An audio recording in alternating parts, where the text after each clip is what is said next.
Bonjour Florence. Bonjour à toutes et à tous. Merci pour ton accueil, Sophie. Avec grand plaisir. Florence Visible, c'est un média de solution.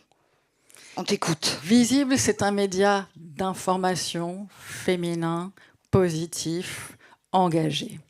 Effectivement. Alors, Visible, c'est un média, d'ailleurs nous avons le label IPG du ministère de la Culture qui raconte l'information à travers l'actualité des femmes et les femmes dans l'actualité. Nous donnons la parole, par exemple, à Heidi Sevestre, glaciologue qui vit au Groenland et qui observe la fonte des glaces.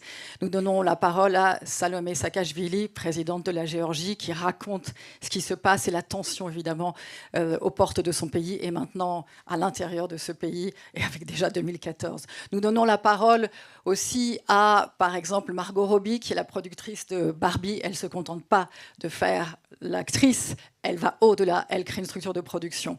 Donc, nous racontons encore une fois le monde, les femmes dans l'actualité, comment elles s'y inscrivent, quelle est leur contribution à l'actualité. Il y a deux raisons à la création de ce média.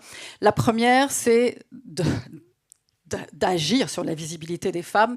Pourquoi ? Parce qu'il y a encore beaucoup de progrès à faire, messieurs. Vous étiez nombreux à vous présenter, à vous exprimer ce matin. Nous sommes les premières femmes. Eh bien, c'est à peu près ça, ce ratio, c'est-à-dire c'est 80-20% dans tous les domaines d'activité. Donc, rendre visibles les femmes, premier point. Deuxième point, il s'agit de travailler pour le futur et de faire émerger de nouveaux rôles modèles. Pourquoi ? Parce que les jeunes femmes ont besoin de s'identifier pour devenir. On ne peut pas devenir sans avoir des figures de référence. Lilian Thuram le disait il y a quelques années, il me disait « Mais Florence, quand on est un petit garçon en banlieue et qu'on veut devenir quelque chose, où sont nos modèles ? Qui voit-on à la télévision ? Qui voit-on en politique ? Personne qui nous ressemble. Alors on va vers le foot parce que c'est là où effectivement on voit des modèles. Donc ça c'est absolument fondamental, c'est travailler pour le futur en représentant ces femmes qui sont partout dans tous les domaines, la science, la tech, il y a un tel enjeu sur le numérique que voilà, c'est l'objet de Visible Média. Alors, tu m'as fait l'honneur de venir en tant qu'invitée dans le podcast Les Héritières. Et à ce moment-là, tu m'as parlé quand même d'une certaine difficulté à trouver un modèle économique pérenne. Je crois que tu as avancé depuis. Est-ce que tu peux nous parler de ce modèle économique que tu as mis en place ? Le modèle économique de Visible, c'est le même que les médias digitaux, c'est-à-dire le brand content, la publicité et les événements. Nous, on a décidé effectivement de lancer une nouvelle branche qui va s'appeler Visible in Business pour rendre compte de l'actualité des femmes dans le monde de l'économie. Nous sommes extrêmement sollicités par les femmes qui sont des actrices de l'économie et qui manquent de visibilité. 1% de représentation de femmes chefs d'entreprise dans les médias. Donc ça, c'est effectivement un sujet extrêmement important. Donc on va développer cette branche et ce sera une nouvelle source de revenus.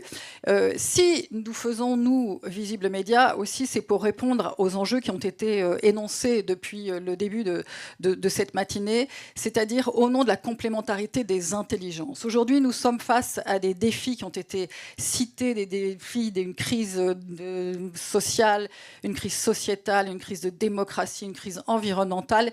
Et au nom de la complémentarité des intelligences, et dont on sait qu'elle est porteuse d'une puissance de transformation et d'accompagnement, il faut que les femmes soient présentes.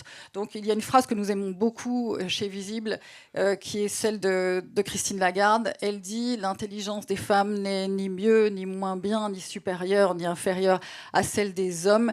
Elle est différente. Et cette différence doit être prise en considération dans la prise de décision qui vont impacter le monde d'aujourd'hui et de demain et les nouvelles générations. Donc, pour construire le monde que nous voulons, selon nos valeurs, un monde pacifié, eh bien, nous devons agir de manière collective et complémentaire.